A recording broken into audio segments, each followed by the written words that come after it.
شیر اور خرگوش۔ ایک گھنے جنگل میں ایک شیر رہا کرتا تھا۔ وہ تمام جنگل کا بادشاہ تھا، لیکن وہ بادشاہ جیسے پیش نہیں آتا تھا۔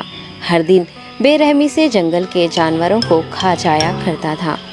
شیر کے خوف سے جنگل کے جانور چھپ جایا کرتے تھے اور خود اپنی بھوک و پیاس کو مار کر سخت مشکلات سے دوچار ہونے لگے تھے۔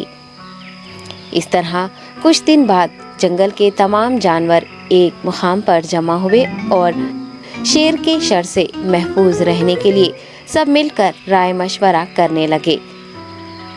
سب نے اپنی اپنی بات رکھی اور آخر میں ایک گیدڑ نے کہا، میرا خیال ہے کہ ہم روز شیر کے ہاتھوں مرنے کے بجائے ہم خود ایک بار شیر کے پاس چلے جائیں۔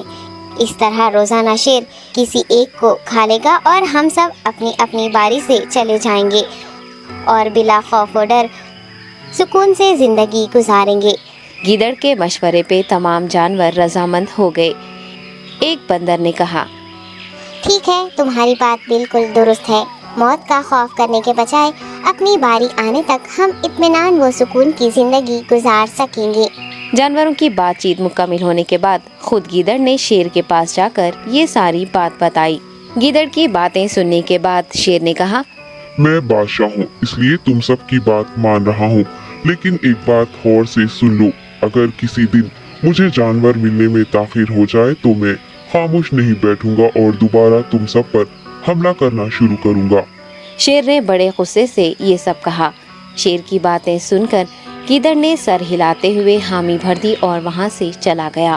اس دن کے بعد ایک ایک جانور بلا ناغہ اپنی اپنی باری کے مطابق شیر کے پاس جانے لگے اور شیر سکون سے اپنے پاس آنے والے جانوروں کو مار کر اپنی بھوک مٹانے لگا۔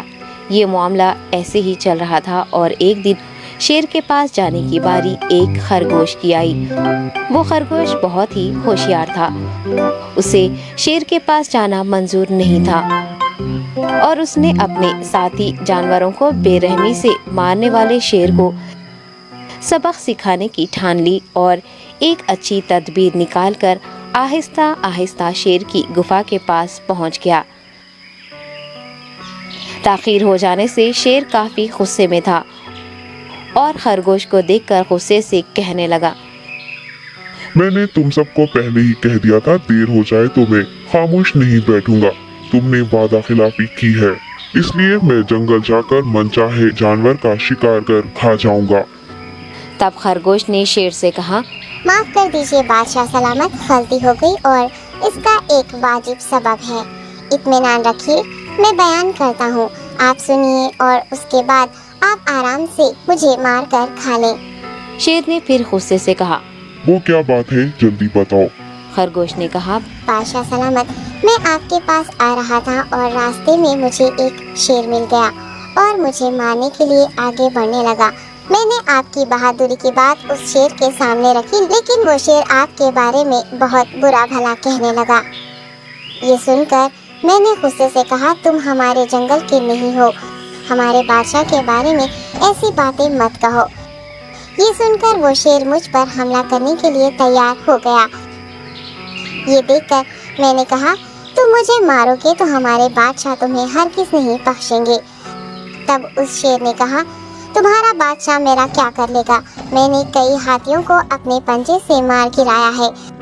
تمہارا بادشاہ ہو یا کوئی اور ہو، میرے ہاتھوں بچ نہیں سکتا اور میرے سامنے کوئی ٹک نہیں سکتا۔ میں اسے ختم کروں گا۔ یہ سب بدتمیزی کرنے لگا۔ میں نے اس شیر سے کہا، تم ہمارے بادشاہ سے آ کر بات کرو۔ تب اس نے فخر سے کہا، میں کیوں آؤں؟ تمہارے بادشاہ میں دم ہے تو اسے ہی یہاں لے کر آؤ۔ یہ کہہ کر مجھے دبانے لگا۔ بادشاہ سلامت، اسی لیے آنے میں تاخیر ہو گئی۔